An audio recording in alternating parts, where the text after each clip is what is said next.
오늘 은혜 받으실 말씀은 야고보서 1장 19절에서 21절까지의 말씀이 되겠습니다.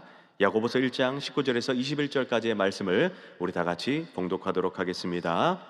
내 사랑하는 형제들아, 너희가 알지니 사람마다 듣기는 속히 하고 말하기는 더디하며 성내기도 더디하라.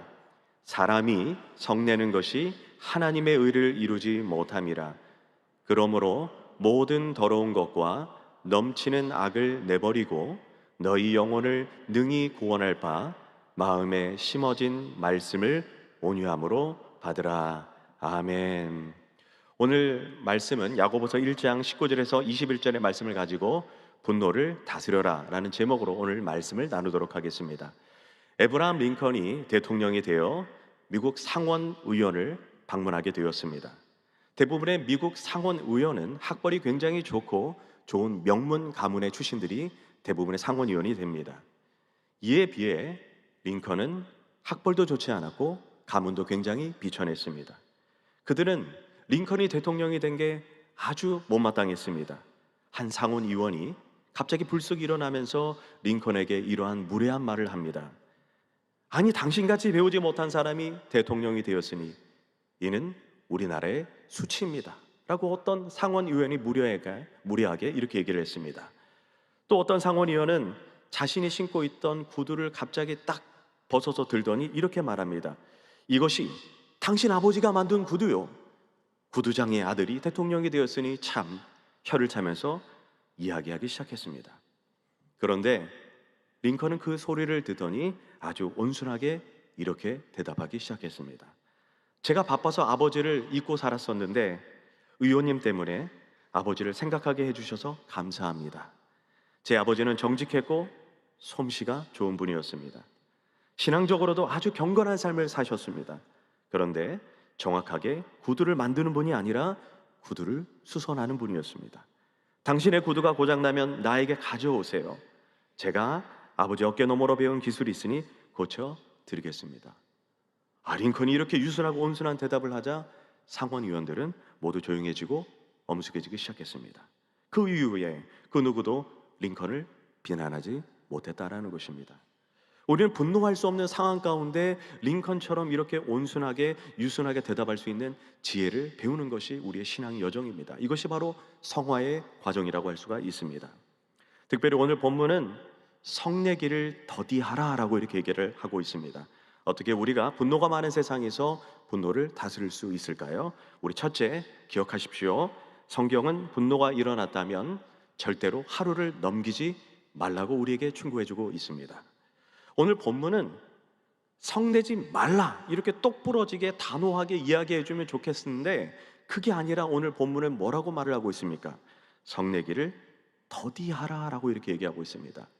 이는 인간은 연약한 존재라 분노를 내지 않고 살면 좋겠으나 분노를 낼 수밖에 없는 연약한 육체와 성정을 갖고 있기 때문에 분노를 낼 수밖에 없다는 것을 성경이 인정하고 있다는 것입니다. 성경은요, 분노 그 자체를 죄라고 명시하지 않습니다. 솔직히 우리 모두가 다 성인 군자가 아닌데 어떻게 분노를 내지 않고 이 세상을 살아갈 수 있겠습니까? 만약 우리가 분노를 전혀 내지 않고 살아간다면 우리 모두는 다 화병이 날 거예요. 암에 걸릴 거예요. 질병으로 다 전환이 될 수 있다라는 것입니다.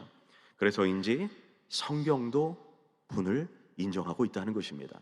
에베소서 4장 26절에서 27절의 말씀을 보면 이렇게 말하고 있습니다. 분을 내어도 라고 이렇게 표현하고 있어요. 분을 낼 수 있는 상황이 반드시 발생한다는 거예요. 그런데 뭐라고 말하죠? 분을 내어도 죄를 짓지 말며 해가 지도록 분을 품지 말고 마귀에게 틈을 주지 말라 이렇게 말씀하고 있다는 것입니다. 즉 분노할 수 있다는 거예요. 그런데 성경은 분노의 한계 지점을 우리에게 명확하게 제시해주고 있습니다. 분을 내어도 뭐라고 말을 하고 있습니까?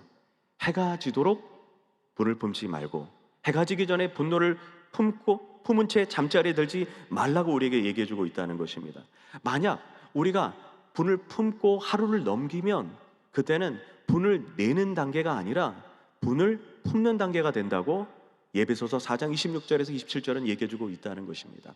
이 하루를 기점으로 해서 우리가 하루를 넘기면 분을 품는 단계가 되고 하루를 넘기지 않으면 분을 내는 단계가 되는데, 분을 내는 단계에서는 내가 분노를 다스리고 통제할 수 있다는 것입니다. 그런데 하루가 지나면, 분을 품는 단계가 되면 그때는 어떻게 되냐? 바울은 마귀에게 틈을 주게 된다는 것입니다. 마귀에게 문을 열어주게 된다는 것입니다. 다시 말해, 하루가 지나면 분노의 통제권이 내게 있는 게 아니라 마귀에게 넘어가게 된다는 것입니다. 여러분, 마귀에게 틈을 주고 마귀에게 문을 열어준다는 것은 얼마나 끔찍하고 무서운 이야기입니까?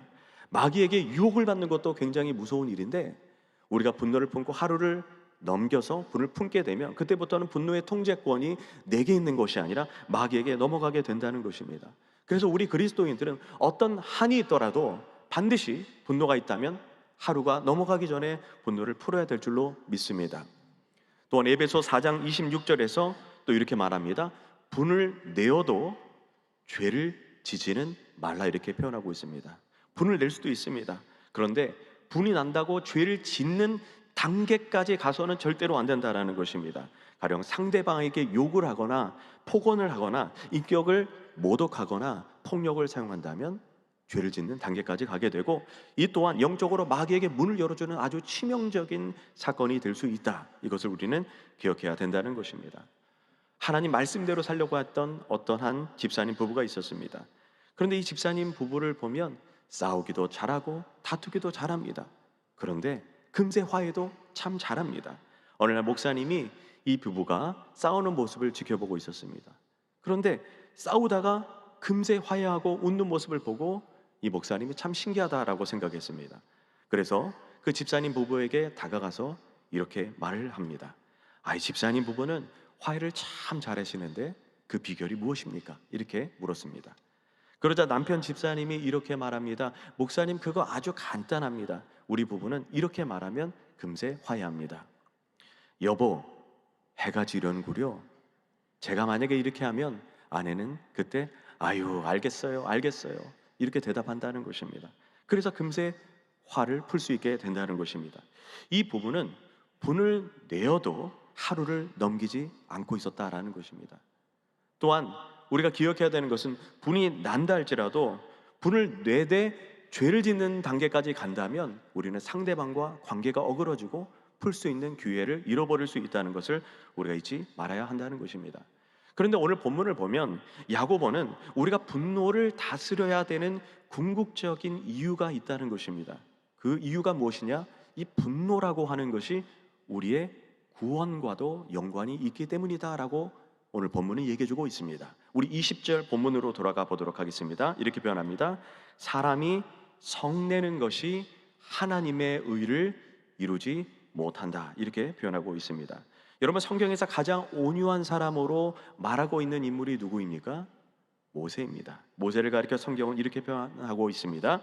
이 사람 모세는 온유함이 지면의 모든 사람보다 더하더라, 이렇게 표현하고 있습니다. 모세는 굉장히 온유한 사람입니다. 성경도 그 모세의 온유함을 인정하고 있습니다. 그런데 이 온유한 자가 인생의 마지막 가나안 땅을 바로 눈앞에 두고 있는 무라바라고 하는 지역에서 단 한 번 분노하게 됩니다. 이스라엘 백성들은 끊임없이 원망과 불평을 했습니다. 물이 없다고 또 원망과 불평을 하자 하나님은 모세에게 이렇게 말했습니다. 이 반석을 향해 입으로 명령해서 물이 샘솟게 하라고 이렇게 하나님께서 모세에게 부탁을 했습니다. 근데 모세는 이스라엘 백성이 끊임없이 원망과 불평을 하는 것에 이제는 지쳐버린 것입니다. 그래서 반석을 향해서 하나님 말씀대로 명령을 해야 되는데 그게 아니라 자기가 들고 있는 그 지팡이로 사정없이 화풀이 하듯이 반석을 향해서 2번을 사정없이 내리치기 시작합니다. 결국 모세는 이 분노한 사건 때문에 그는 하나님의 의를 드러내지 못하고 약속의 땅인 가나안 땅을 바로 눈앞에 두고 들어가지 못하게 되는 충격적인 사건이 발생하게 된다는 것입니다. 단 한 번의 분노였습니다. 그런데 그 분노로 인해 약속의 땅에 들어가지 못했다라고 성경이 말씀하고 있다는 것입니다. 저는 분명 모세가 천국에 들어갔다고 확신합니다. 그런데 이 말씀이 우리에게 주고자 하는 의도가 있다는 것입니다. 바로 분노라고 하는 것이 영적으로 매우 치명적이기 때문에 나의 구원도 막을 수 있다는 것을 우리에게 기억하라고 성경이 그렇게 얘기하고 있는 것입니다. 다시 정리하면 분을 내되 어떻게 하라고요? 하루를 넘기지 말라는 것. 또 분이 난다 해서 어떻게 하라고요? 죄를 짓는 단계까지는 가서는 안 된다. 왜냐? 분을 다스리지 않으면 우리의 구원을 잃어버릴 수 있기 때문입니다. 둘째, 우리가 기억해야 될 것은 분노가 일어나면 김 빼기를 잘해야 합니다. 이 사람은 이 감정이 있을 때, 그리고 분노가 있을 때 말하게 되면 어떻게 하게 됩니까? 해야 될 말과 하지 말아야 될 말의 경계를 쉽게 잊어버릴 때가 얼마나 많이 있습니까? 우리가 분노가 날 때 말하면 내 마음에도 없는 말을 막 쏟아놓을 때가 얼마나 많이 있습니까? 그리고 나중에 반드시 후회하게 되고 또 중요한 계약이 깨지게 됩니다. 그뿐 아니라 인간관계도 깨지고 사소한 말 한마디 때문에 결혼관계가 깨어지게 되기도 합니다. 그래서 기독교 상담학자는 분노가 생겼을 때 먼저 자신의 머리에 압력이 올라간 것을 인정하라, 이렇게 말을 합니다. 여러분, 인정하는 게 굉장히 중요합니다. 여러분, 회개도 어떤 사람이 회개할 수 있습니까? 자신이 죄인이라는 것을 인정하는 사람이 회개를 할 수 있는 것과 같습니다. 그 다음에 우리가 해야 되는 것은 머리에 압력이 올라갔다면 반드시 그 압력을 빼야 한다는 것입니다. 그렇지 않으면 반드시 큰 사고가 나기 때문입니다. 우리가 한번 압력 밥솥을 한번 생각해 보도록 하겠습니다. 이 압력 밥솥을 가지고 있다면 이 밥을 우리가 하면 나중에 반드시 해야 되는 작업이 있어요. 어떤 작업을 해야 되죠? 이 김 빼기를 해야 됩니다. 김 빼기를 1분에서 2분 정도를 반드시 해야 됩니다. 만약에 우리가 이 압력밥솥에 밥을 하고서 김 빼기를 하지 않고 억지로 압력밥솥을 열게 되면 어떻게 되죠? 압력밥솥이 폭발하게 된다는 것입니다. 그래서 우리는 반드시 쉬 하고 1분에서 2분의 김 빼기를 반드시 해야 된다는 것입니다. 이 말인즉 우리가 감정적으로 화가 난 상태에서 말을 하면 반드시 실수하게 됩니다. 우리 경험해 보지 않았습니까? 내가 막 화가 나고 분노가 일어날 때 즉각적으로 말하면 반드시 관계가 깨어지고 문제가 발생하게 된다는 거예요.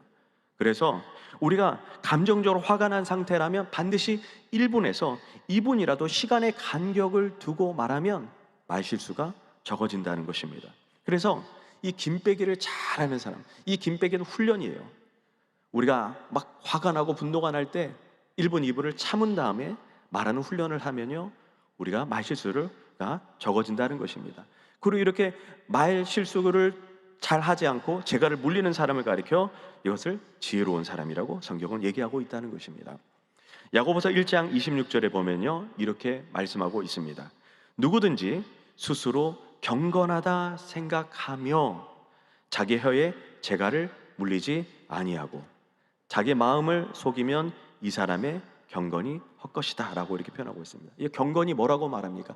자기 혀에 재갈을 잘 물리는 사람이 경건한 사람이다라고 오늘 야고보는 그렇게 말씀하고 있습니다. 경건은 다른 것이 아닙니다.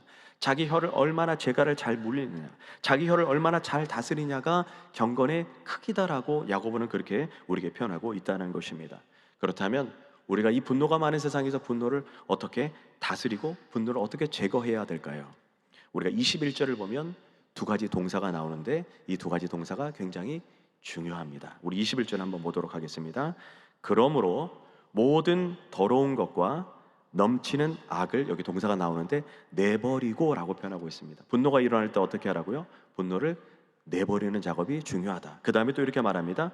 너희 영혼을 능히 구원할 바 마음에 심어진, 그 다음에 중요한 단어가 나오는데요, 말씀을 온유함으로 받으라 라고 해요. 이 받으라는 원어를 보면 채우라 라고 이렇게 되어 있습니다. 분노가 생기면 분노를 내버리고 내버려진 그 장소에 하나님의 말씀으로 채워야 된다라는 의미입니다. 그래서 내버려라, 그 다음에 온유함으로 받으라, 즉 채우라, 이 두 가지 동사가 중요합니다. 먼저는 분노를 내버려야 한다라고 말합니다. 이 분노는 하나님이 저절로 가져가 주시는 게 아니에요. 성경에서 뭐라고 말하고 있냐면 분노는 우리가 내버려야 분노가 사라진다는 것입니다. 이 성경에는 우리가 해야 될 것과 하나님이 해야 될 영역이 분명히 있다라고 말합니다. 여러분, 염려 어떻게 해야 되죠? 우리 이런 기도 많이 하죠. 하나님, 내 염려를 제발 가져가 주세요 라고 이렇게 기도하는 경우가 있는데, 중요한 것은 성경에서 염려는 주께 맡겨라, 내가 맡겨야 그 다음에 하나님이 나를 돌봐주시는 것입니다. 분노도 그럽니다. 분노도 내가 버리기 전까지는 절대로 그 분노가 사라지는 것이 아니다라고 하는 것입니다. 분노는 내가 직접 버려야 되는 거예요. 주님, 제 분노를 가져가 주세요 라고 말한다면 이 기도는 성경적이지 않은 것입니다. 분노는 내가 버리기 전까지 절대로 사라지는 것이 아닙니다. 우리가 가인이 동생 아벨을 죽이는 사건을 우리는 너무나 잘 알고 있습니다. 이 가인은 이 아벨이 미웠어요. 미웠는데 그 분노를 어떻게 해야 하냐? 그 분노를 내버려야 되는데 가인은 그 분노를 묵상하기 시작합니다. 그 분노를 버리지 않았어요. 묵상하기 시작했고 분명히 가인은 그 분노를 품고 하루를 넘겼을 것입니다. 그러면 어떻게 되죠? 분노의 통제권이 내게 있는 게 아니라 마귀에게 넘어가는 거예요. 그래서 마귀에게 틈을 주게 되는 것입니다. 결국 가인은 어떻게 되냐? 자기 의도와 상관없이 동생 아벨을 죽이는 살인죄를 범하게 되는 것을 보게 됩니다. 여러분, 살인죄를 저지른 사람이 공통적으로 하는 말이 있습니다. 어떤 말이죠? 나도 내가 이렇게 할 줄 정말 몰랐다. 이건 아니겠습니까? 그래서 우리는 분노를 절대로 묵상하지도 말아야 되고 품지도 말아야 되고 분노를 품고 하루를 넘겨서는 절대로 안 된다는 것을 기억해야 된다는 것입니다. 그런데 야고보는 우리가 분노를 내버리는 것만으로는 안 된다라고 말합니다. 분노를 버렸다면 21절 중반부에서 반드시 이렇게 표현하고 있습니다. 너희 영혼을 능히 구원할 바 마음에 심어진 말씀을 온유함으로 받으라. 온유함으로 반드시 채워야 된다고 우리에게 얘기를 하고 있다는 것입니다. 여러분, 여기에서 야고보는 말씀을 읽어라 이렇게 표현하지 않고 말씀을 내 영혼 가운데 채우라라고 이렇게 표현하고 있다는 것입니다. 왜 채운다는 표현을 썼을까요? 채운다는 것은 말씀으로 내 영혼을 풍성히 적셔야 된다는 것입니다. 여러분, 하나님의 말씀으로 내 영혼을 풍성히 적셔질 정도로 내가 말씀을 듣고 읽고 묵상하고 암송해야 우리의 분노가 사라지게 된다고 오늘 야고보는 우리에게 말씀하고 있다라는 것입니다. 말씀을 정리합니다. 여러분, 분노가 생겼으면 어떻게 하라고요? 절대로 하루를 넘겨서는 안 된다라는 것입니다. 또한 분노가 난다고 해서 어떻게 하라고요? 죄를 짓는 단계까지 가서는 절대로 안 된다. 만약에 이 분노를 다스리지 않으면 결국 어떻게 되냐? 가인처럼 자신의 구원을 잃어버릴 수 있는 단계까지 갈 수 있다. 분노를 제발 하루를 넘기지 않기를 축복합니다. 두 번째, 분노가 일어나면 어떻게 하라고요? 즉각적으로 말하지 말고 김 빼기를 잘해야 됩니다. 1분에서 2분만 우리가 인내한 다음에 말한다면 반드시 말실수가 적어지게 될 것입니다. 그리고 분노를 제거하는 두 가지 방법이 있다고 했습니다. 첫 번째는 뭐라고 했습니까? 분노를 우리가 내버려야 한다. 그리고 온유함으로 하나님의 말씀으로 우리의 분노를 있는 그 영역, 내버린 영역을 말씀으로 채워야 한다는 것을 기억하는 여러분과 제가 되기를 예수님의 이름으로 축복합니다. 기도하겠습니다. 좋으신 아버지 하나님, 분노가 많은 이 세상 가운데 우리가 아브라함 링컨처럼 온순하고 유순한 대답을 할 수 있는 여유와 넉넉함을 주님 허락하여 주시옵소서. 세상은 뺨 한 번을 때리면 또 한 뺨을 또 때리는 게 세상입니다. 그러나 우리는 누군가 내 뺨을 때릴 때 유순하게 온순하게 대답할 수 있는 그러한 마음의 넉넉함을 주님 허락하여 주시옵소서. 분노가 많은 이 세상 가운데 분노를 우리가 하루가 넘기기 전에 분노를 풀고 잠자리에 들 수 있도록 하나님 함께하여 주시옵소서. 분노가 있을 때 우리가 성급하게 우리가 말을 하고 실수하는 것이 아니라 김 빼기를 잘하는, 우리가 입술에 재갈을 물릴 수 있는 그러한 신앙 여정이 될 수 있도록 하나님 함께해 주시고 동행하여 주시옵소서. 감사드리며 예수님의 이름으로 기도합니다. 아멘. 우리 주기도문을 고백하도록 하겠습니다. 하늘에 계신 우리 아버지여, 이름이 거룩히 여김을 받으시오며 나라가 임하시오며 뜻이 하늘에서 이루어진 것 같이 땅에서도 이루어지이다. 오늘 우리에게 일용할 양식을 주시옵고 우리가 우리에게 죄 지은 자를 사하여 준 것 같이 우리의 죄를 사하여 주시옵고 우리를 시험에 들게 하지 마시옵고 다만 악에서 구하시옵소서. 나라와 권세와 영광이 아버지께 영원히 있사옵나이다. 아멘.